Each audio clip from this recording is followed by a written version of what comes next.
नमस्कार, मी पंजाब डक. आज आहे 23 मे 2025.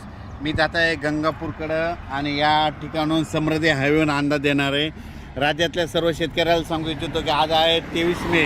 म्हणजे आज 23 मेपासून राज्यामध्ये म्हणजे 30 तारखेपर्यंत भाग बदलत काही ठिकाणी मुसळधार, कुठं रिमझिम, कुठं ओढे नाले वाहतील असा पाऊस पडणार आहे, म्हणून हा अंदाज लक्षाचा. पण शेतकऱ्यासाठी सगळ्यात आनंदाची बातमी म्हणजे खूप शेतकऱ्याचे फोन येत होते पाऊस कधी उघडत आहे, कारण की शेतकऱ्याचे रानं दुरुस्त करायचे राहिले. शेतकऱ्याचे आनंदाची बातमी 1 आणि 2 जूनला सूर्यदर्शन होणार आहे, म्हणून खास करून शेतकऱ्याची आनंदाची बातमी. पण राज्यात मात्र आज 23पासून मात्र भाग बदलत जोराचा पाऊस पडणार आहे, म्हणून दररोज 2-2 भागात वेगवेगळा पाऊस पडत राहणार आहे, म्हणून हा अंदाज लक्षात घ्यायचा. सांगायचं झालं तर हा पाऊस म्हणजे 24, 25, 26, 27, 28, 29, 30, 31पर्यंत सगळ्या राज्यात महाराष्ट्रामध्ये भाग बदलत पडणार आहे, म्हणून हा अंदाज लक्षात घ्यायचा.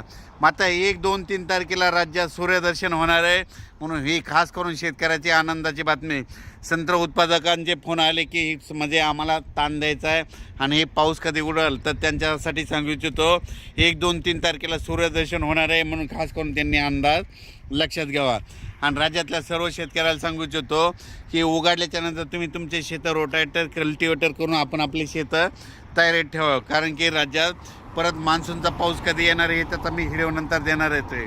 पण राज्यात मात्र 30 तारखेपर्यंत काही ठिकाणी मुसळधार पाऊस पडणार आहे, म्हणून हा अंदाज लक्षात घ्यायचा.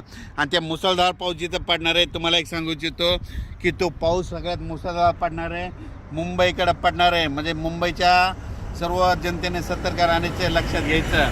त्याच्यानंतर साताऱ्याकडे जास्त मुसळधार पाऊस पडणार आहे, सांगलीकडं पडणार आहे, कराडकडं पडणार आहे, पुण्याकडं मुसळधार पडणार आहे, रायगडकडं मुसळधार पडणार आहे, पुन्हा त्याच्यामध्ये नगर जिल्हा संगमनेर भागाकडे देखील मुसळधार पडणार आहे. कोकणात सगळ्यात जास्त अतिवृष्टी होणार आहे. त्याच्यानंतर कोल्हापूरकडे मुसळधार पडणार आहे.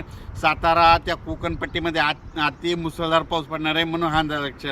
त्याच्यानंतर परत हा पाऊस म्हणजे भाग बदलत पुन्हा मराठवाड्याकडं, विदर्भाकडं असा दररोज वेगवेगळ्या भागाकडे जाणार आहे.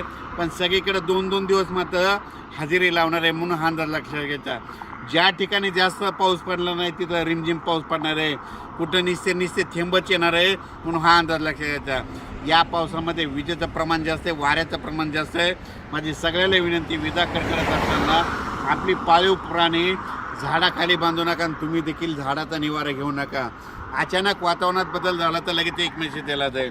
पण राज्यात मात्र सातारा, सांगली, कोल्हापूर, पुणे, कोकण, नाशिक, मुंबई या भागाकडे मुसळधार अतिवृष्टी देखील होणार आहे, म्हणून हा अंदाज लक्षात. तिकडच्या भागातल्या नद्याला पूर देखील येईल, म्हणून हे त्यांनी लक्षात घ्यायचं.